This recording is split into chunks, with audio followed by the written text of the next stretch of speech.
Crime की दुनिया में कुछ राज गहरे होते हैं और हर एक चेहरे में कई चेहरे छुपे होते हैं। हत्या के दाग बड़े गहरे होते हैं और मिटाने को सुराग परत दर परत कई पहरे होते हैं। लेकिन हर पर्दा हटेगा और हर राज खुलेगा। क्राइम सीन में बचता हर अपराधी फिरेगा। नमस्कार, क्राइम सीन में स्वागत आप सभी का और आपके साथ मैं हूं इश्तियाक अहमद। एक बार फिर से हाजिर हूं क्राइम में छिपी गुत्थी को सुलझाने के लिए। और आज हम क्राइम सीन में खबरों की शुरुआत करेंगे, जहां पर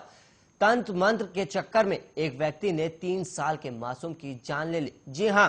पटना के नौबतपुर थाना क्षेत्र में 3 साल के बच्चे की हत्या के मामले में पुलिस ने खुलासा किया और सोमवार को उसकी हत्या की गई थी और मंगलवार को नाद में उसका शव मिला। और तंत्र मंत्र कर सिद्धि पाने के लिए बच्चे के पड़ोसी दंपत्ति ने ही उसकी हत्या की थी और दंपत्ति को किसी ने यह बताया था कि ऐसा करने से उन्हें सिद्धि प्राप्ति हो सकती है। और अब पुलिस उसके बारे में जानकारी जुटाने में लगी है कि आखिर किसके कहने पर दंपत्ति ने ऐसा किया है। और इस दंपत्ति के 5 साल के बेटे ने पुलिस को सारी कहानी बताई है।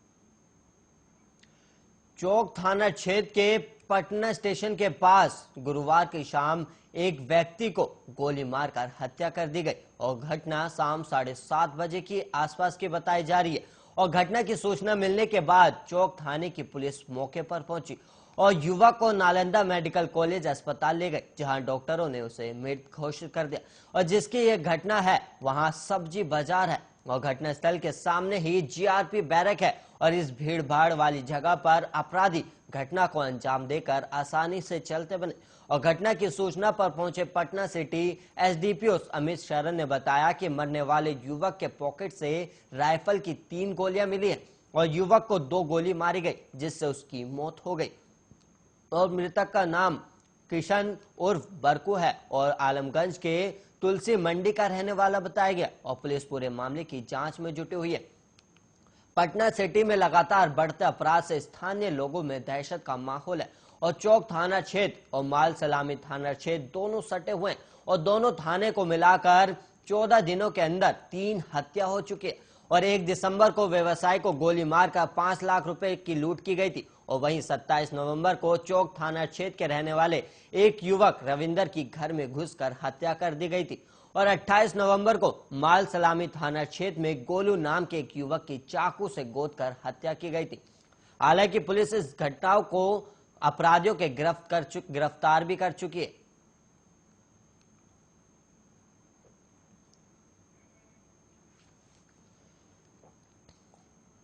और वहीं भिंड में एक किशोर की समझदारी से उसकी बहन का कातिल चाचा सलाखों के पीछे पहुंच गया और पुलिस ने मंगलवार शाम को इस ऑनर किलिंग के मामले का खुलासा किया, जिसमें बताया कि 2 दिन पहले भाई बहन देहत थाने में अपनी बड़ी बहन की गुमशुदगी की शिकायत करने पहुंचे थे, जहां उन्होंने बताया था कि उनकी बड़ी बहन 1 दिसंबर से लापता है। और जब पुलिस दोनों भाई बहन से बात की तो उन्होंने अपने फौजी चाचा पर शक जाहिर करते हुए बहन के साथ कुछ कर देने की बात कही और जिस पर पुलिस ने अपहरण का मामला दर्ज कर वरिष्ठ अधिकारियों को जानकारी दी। और सीएसपी आनंद राय ने एक विशेष दल गठित कर देहात थाना प्रभारी को जांच में लगा दिया। और फरियादी ने बताया कि उसके चाचा 30 नवंबर को ग्वालियर में थे, जहां उन्होंने किसी लड़के के साथ उसकी बहन को देखा था और इसी गुस्से में वो भिंड पहुंच गए थे। और 1 दिसंबर को जब वो स्कूल गया तो उसी दौरान उसकी बहन गायब हो गई और स्कूल से आने पर उसने सब जगह तलाश की, लेकिन वो नहीं मिली। तो चाचा ने बताया कि वो बाजार गई है और जब शाम तक वो नहीं लौटी तो चाचा ने कहा कि मौसी के पास चली गई है, जहां उसकी बहन पहले से ही रह रही थी और जबकि वो गुना नहीं पहुंची थी। और जब उसकी मौसी और बहन से बात हुई तो शक गहराने लगा, जिसके बाद मौसी और बहन दोनों भिंड आ गई और थाने पहुंचकर पुलिस को जानकारी दी गई। और पुलिस पूछताछ में आरोपी चाचा ने बताया कि उसने ग्वालियर में एक मॉल के बाहर खड़ी कार में 3 लड़कों के साथ अपनी भतीजी को देखा था, जिससे गुस्से में आकर उसने भतीजी का गला घोट दिया और ट्रैक्टर में रखकर उसका शव नदी के किनारे ले गया। और एक कंबल में लपेटकर बड़े पत्थर से बांधकर कुआरी नदी में फेंक दिया। और पुलिस ने गोताखोरों की मदद से शव नदी से निकलवाकर पोस्टमार्टम के लिए भी भेज दिया और आरोपी पर हत्या का मामला दर्ज कर उसे गिरफ्तार भी कर लिया गया। और वहीं सीएसपी आनंद राय ने प्रेस कॉन्फ्रेंस कर इसकी जानकारी दी थी।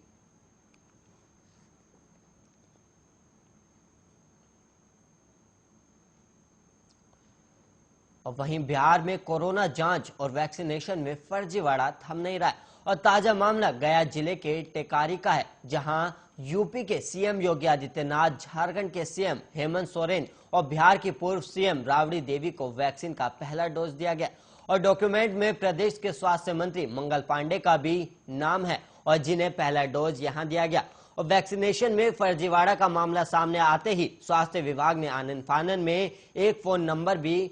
केस दर्ज करवाया और फोन नंबर जम्मू का बताया गया और बाकी 2 नंबर बंद पड़े हुए हैं, जिसकी वजह से उसकी लोकेशन की जानकारी फिलहाल नहीं मिल सकी। और गया के सिविल सर्जन के राय के आदेश पर टिकारी थाने में केस दर्ज कराया गया और मोबाइल नंबर को कोविड वैक्सीनेशन के लिए कोविड वैक्सीनेशन पोर्टल पर यूजर आईडी और पासवर्ड के रूप में दर्ज किया गया था। और ANM का यूजर और password 4 hire vaccinator Baban Kumar, Uma Shankar Singh, Akash Kumar और रविराज को मुहैया कराया गया था, लेकिन उस यूजर और आईडी का गलत इस्तेमाल करते हुए कुछ राजनीतिक लोगों का वैक्सीनेशन उस आईडी से 7 दिसंबर को दोपहर 11 बजे कर दिया गया। और इस बात की भनक लगते ही स्वास्थ्य विभाग की ओर से सभी आईडी और यूजर को फिलहाल बंद कर दिया गया और साथ ही संबंधित मामले में केस भी दर्ज कराया गया। और अब साइबर एक्सपर्ट इस मामले की जांच कर दोषियों को जेल के सलाखों के पीछे भेजेंगे और पुलिस मामले की जांच में भी जुट गई और सभी ANM को बताया गया कि वो अपना यूजर आईडी और पासवर्ड रोज नियमित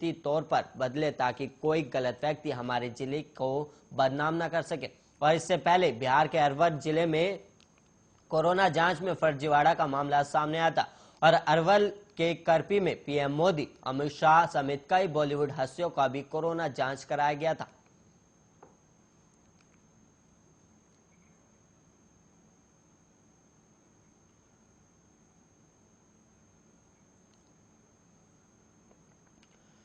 भोजपुर के शाहपुर प्रखंड के झोवा बेलवानी पंचायत की निवर्तमान मुखिया से प्रत्याशी कमलावती देवी के घर पुलिस ने छापा मारा है और पुलिस को गुप्त सूचना मिली थी कि पंचायत चुनाव के दौरान मुखिया पति सह पूर्व मुखिया हरे राम सिंह और उनके समर्थकों द्वारा अपने पंचायत में शराब बांट रहे और पिला भी रहे। और इसी बीच पुलिस अधीक्षक के निर्देश पर स्पेशल टीम ने मुखिया के घर में छापेमारी की और छापेमारी में करीब 3 से 4 घंटे तक चली और छापेमारी के दौरान 2 सेमी ऑटोमेटिक राइफल, 2 पिस्तल और 100 से ज्यादा जिंदा कारतूस और 40 बोतल विदेशी शराब की बोतलें बरामद की गई और कुछ शराब की बोतलें खुली भी हुई थी। और मामले में पूर्व मुखिया हरे राम सिंह के भाई संजय सिंह समेत 5 को मौके से गिरफ्तार किया गया और संजय सिंह उत्तर प्रदेश पुलिस में कार्यरत हैं। और जगदीशपुर SDPO श्याम रंजन किशोर ने बताया कि पुलिस को मुखिया के खिलाफ गुप्त सूचना मिली थी और वहीं बरामद हथियारों के कागजात उन लोगों द्वारा नहीं दिखाए गए।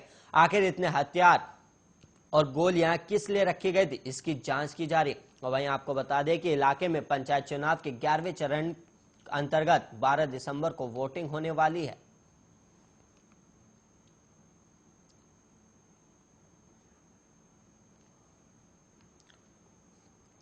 और वहीं छत्तीसगढ़ के जांजगीर में बीते सोमवार को देर रात एक युवक ने पड़ोस में रहने वाली सास बहू की तेजधार हथियार से वार करके हत्या कर दी और इसके बाद युवक अपने ससुराल रायगढ़ गया और वहां जहर खाकर अपनी भी जान दे दी। और घटना शहर के डबरा थाना क्षेत्र की है और अब तक की जांच में हत्या के कारणों का पता नहीं चल सका। हालांकि ऐसी आशंका जताई जा रही है कि आरोपी युवक को अपनी पत्नी पर पड़ोसी अवैध संबंधों का शक था और वहीं पड़ोसी से पुरानी रंजिश का बात भी सामने आई है। और पुलिस के अनुसार खरखेना गांव के निवासी संतोषी बाई रत्नाकर और उसकी सास गुराबाई बाई की हत्या कर दी गई थी और जब जांच की गई तो पड़ोस में रहने वाले लक्ष्मण भारद्वाज का नाम सामने आया और पुलिस ने जब पता लगाया तो मालूम चला कि वो अपने ससुराल रायगढ़ भाग गया और खुदकुशी कर ली है और इसी कारण से वारदात की असली वजह सामने नहीं आ पाई है।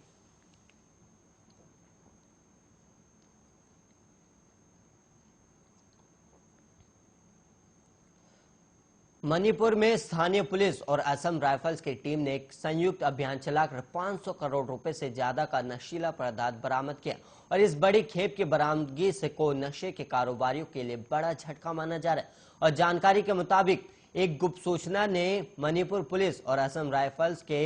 अधिकारियों को बड़ा एक्शन लेने के लिए प्रेरित किया और सूचना के मुताबिक मणिपुर के मोरे टाउन में नशे की बड़ी खेप लाई गई थी जिसे कई स्थानों पर सप्लाई किया जाना था। और ये सूचना मिलते ही असम राइफल्स और मणिपुर पुलिस ने मिलकर एक योजना बनाई और उसी योजना के मुताबिक एक संयुक्त अभियान के तहत मोरे टाउन के एक ठिकाने पर छापेमारी की और कार्रवाई को अंजाम दिया गया, जहां से नशे की बड़ी खेप बरामद की गई है। और अधिकारियों के मुताबिक बरामद किए गए नशीले पदार्थ की कीमत करीब 500 करोड़ रुपए से ज्यादा आंकी गई है। और इस बरामदगी के बाद पुलिस और असम राइफल्स के अधिकारी ये पता लगाने की कोशिश कर रहे हैं कि ये ड्रग्स कहां से लाई गई और इसे कहां कहां सप्लाई किया जाना था।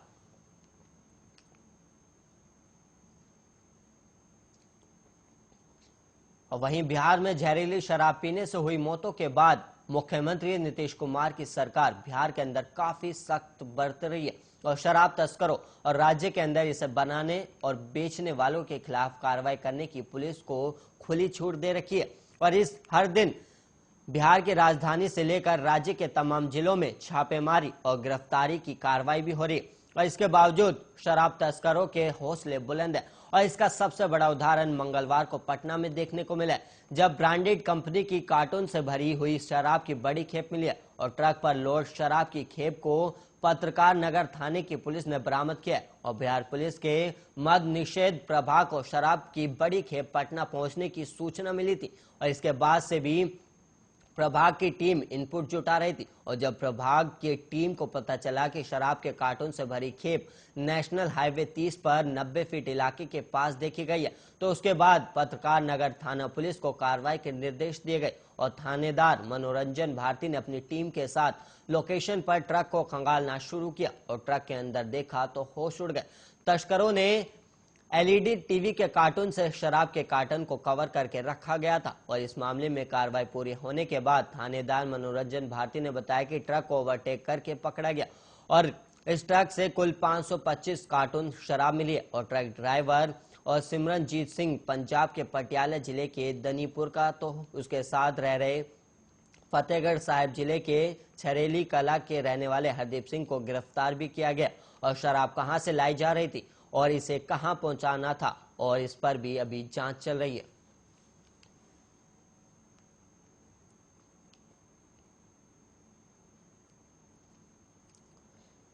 यूपी के मुजफ्फरनगर में एक टीचर पर 17 छात्रों संग छेड़छाड़ करने का आरोप है और पुरकाजी थाना क्षेत्र के तुगलपुर कमहेरा गांव के स्कूल में टीचर ने नशीला पदार्थ देकर छात्रों संग अश्लीलता की हदें पार कर दी थी। और अब इस मामले में पुलिस ने आरोपी टीचर योगेश को गिरफ्तार भी कर लिया और पुलिस की तरफ से मंगलवार को कोर्ट में 2 छात्रों को पेश किया गया था और बयान सिर्फ एक ही का दर्ज हो पाया, लेकिन उसी के आधार पर केस मजबूत भी हुआ और फिर आरोपी टीचर की गिरफ्तारी भी हो गई है। और पुलिस ने सोमवार देर शाम योगेश को गिरफ्तार भी कर लिया था और कोर्ट में पेश कर दिया गया था और वहां से उसे पुलिस कस्टडी में भेज दिया गया और अभी आरोपी जेल में है। और इस मामले में शुरुआती जांच के दौरान पुलिस कार्रवाई पर भी सवाल खड़े हो गए थे। कहा गया था कि हाई स्कूल की 17 छात्रों से हुई सामूहिक अश्लीलता के सनसनीखेज मामले को पुरकाजी पुलिस पिछले कई दिनों से शिकायत के बावजूद भी दबाने में लगी हुई थी, लेकिन जब 2 परिवारों ने सीधे एसएसपी से शिकायत की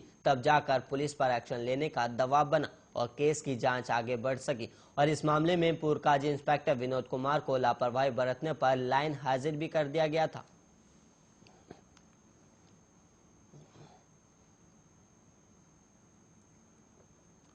पंचायत चुनाव में मुखिया पद पर निर्वाचित महिला के ससुर को अपराधियों ने गोली मार दिया और गोली लगने की घटना की जानकारी हासिल होने पर परिजन मौके पर जुटे और घायलों को लेकर एकमा के निजी नर्सिंग होम पहुंचे, जहां से उसे सदर अस्पताल रेफर कर दिया गया। और घायल की पहचान मांझी के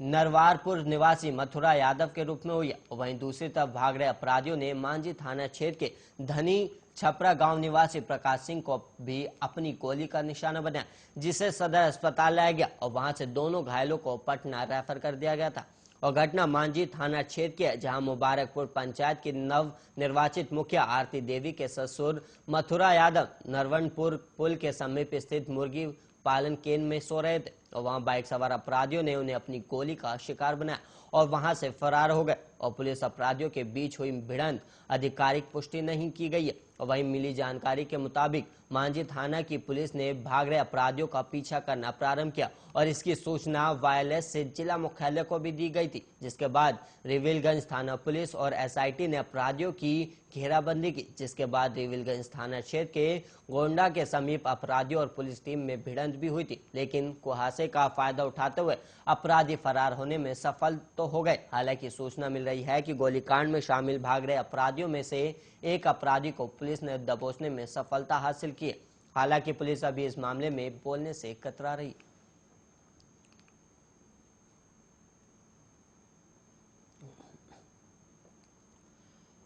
जयपुर पुलिस ने करोड़ों रुपए की धोखाधड़ी करने वाले साबू परिवार को गिरफ्तार किया और इन्होंने करोड़ों रुपए की दाल बाजार भाव से खरीदकर औने पौने दाम में बेच डाली और फिर गोदाम में आग लगने का दिखावा कर रुपए देने से बचना चाहते थे और फिर फरार हो गए थे। और एसओजी भी इन्हें तलाश कर रही थी। और डीसीपी वेस्ट रिचा तोमर ने बताया कि मैसर्स साबू सुपुर एडिबल प्राइवेट लिमिटेड के निदेशक विजय साबू, मोहित साबू, बबीता साबू ने 68 लाख की दाल भुगतान कर देने की शर्त पर खरीदी और उन्होंने समय पर किसी भी व्यापारी को भुगतान नहीं किया और दबाव बढ़ने पर गोदाम में आग लगा दी और नुकसान होने का दिखावा कर फरार हो गए। और लोगों ने उनके खिलाफ रिपोर्ट भी दर्ज करा दी थी और पुलिस को जांच में पता लगा कि इनके खिलाफ कई मामले दर्ज हैं। और पुलिस ने सोशल मीडिया और तकनीकी टीम से तलाश शुरू की और पुलिस को पता लगा कि ये वृंदावन फरार हो गए और पुलिस भी सादे कपड़ों में वृंदावन पहुंच गई।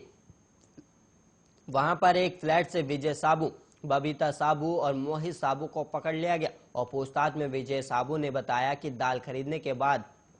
औने पौने दाम में बेच डाली थी और फिर गोदाम में आग लगाकर माल जलने का बहाना बना लिया गया था और इससे व्यापारियों को रुपए देने नहीं पड़ते, लेकिन व्यापारियों ने धोखाधड़ी का मुकदमा दर्ज करा दिया था।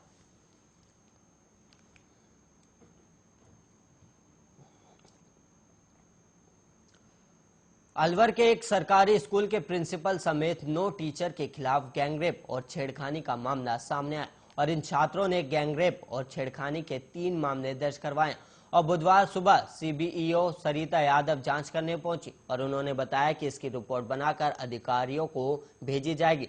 10वीं में पढ़ने वाली स्टूडेंट का आरोप है कि उसके साथ स्कूल के टीचर ने गैंगरेप किया और इसके साथ ही 2 महिला टीचर ने उसके अश्लील वीडियो भी बनाए और स्कूल में कक्षा 6वीं, 4वीं और 3वीं में पढ़ने वाली छात्रों ने टीचर पर अश्लील हरकतें करने का मामला दर्ज करवाया। थानाधिकारी ने बताया कि छात्रों के परिजनों ने स्कूल प्रिंसिपल जितेंद्र कुमार, शिक्षक राजकुमार, प्रमोद कुमार सहित अन्य पर मामले दर्ज करवाए और पीड़ित स्टूडेंट के पिता ने रिपोर्ट में बताया कि बेटी कई दिनों से स्कूल नहीं जा रही थी। जब उसे स्कूल नहीं जाने का कारण पूछा तो रोने लगी और बताया कि स्कूल के टीचर ने उसके साथ गलत काम किया। और पीड़िता ने बताया कि टीचर मनीषा यादव और अनीता कुमारी ने कहा कि तुम गरीब हो, इसलिए तुम्हें स्कूल की ड्रेस, कॉपी, किताब फ्री में देंगे और दूसरी टीचर ने कहा कि तुम्हारी स्कूल की फीस भी हम भर देंगे और परीक्षा में पास कर देंगे। इसके बाद दोनों मैडम टीचर सुरेश मीना के कमरे में ले गए और वो किराए पर रहता था और वहां पहले से school principal Jitendra Kumar, teacher Rajkumar और प्रमोद कुमार मौजूद थे और सभी ने शराब पी रखी थी। और आरोप है कि महिला टीचर के सामने चारों टीचर ने गैंगरेप जैसी घिनौनी वारदात को अंजाम दिया और इस दौरान अश्लील वीडियो बनाकर इसे वायरल करने और परीक्षा में फेल करने की धमकी दी गई। और प्रिंसिपल ने भी धमकाया और कहा कि किसी को बताया तो परिवार को मरवा दूंगा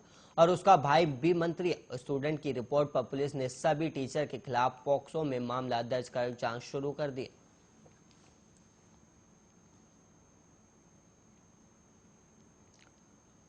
और वहीं उदयपुर में 11 वर्षीय नाबालिग ने नवजात को जन्म दिया और बालिका के गर्भवती होने के बाद भी परिजनों ने इस बारे में किसी को नहीं बताया और जब पुलिस को पता चला तो परिजन से संपर्क साधकर मामला दर्ज किया गया और मामला खेड़वाड़ा क्षेत्र का है। यहाँ के गांव में 11 साल की नाबालिग को प्रसव पीड़ा होने पर 4 दिसंबर को परिजन डूंगरपुर चिकित्सालय में लेकर गए, जहां पर इस किशोरी ने एक बालिका को जन्म दिया और नाबालिग के प्रसव होने पर चिकित्सालय प्रबंधन ने स्थानीय पुलिस को बताया और स्थानीय पुलिस ने पूछताछ कर खेरवाड़ा थाने में जानकारी दी और इस पर थाने से जाप्ता अस्पताल पहुंचा और पूछताछ की गई तो किशोरी के पिता ने पिंटू निवासी कानूवाड़ा के खिलाफ रिपोर्ट दी है और पुलिस ने बताया कि आरोपी गुजरात में रहकर मजदूरी करता है और रिश्तेदार होने के कारण बालिका के घर पर आने जाने लगा रहता था। आरोपी पिंटू ने बहला फुसला कर दुष्कर्म किया गया और जिससे वो गर्भवती हो गई और एक नवजात कन्या को जन्म दिया गया और किशोरी के गर्भवती होने के बाद भी परिजनों ने इस बारे में पुलिस को सूचना तक नहीं दी और पुलिस ने मामला दर्ज कर जांच शुरू कर दी और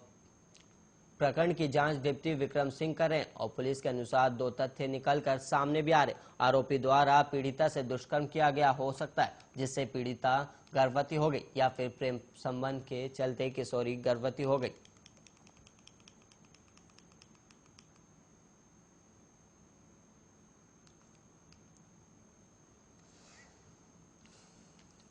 आज के क्राइम सीन में इतना ही। फिर मुलाकात होगी क्राइम की कुछ चौंका देने वाली वारदातों के साथ और हमारी नजरों से नहीं बच पाएगा कोई भी अपराध, चाहे नेता हो या फिर आम इंसान। हर अपराध का होगा पर्दाफाश। और इसी के साथ इस बुलेटिन में भी इतना ही। ऐसे ही देश और दुनिया की तमाम खबरों के लिए आप बने रहिए आर्या न्यूज के साथ।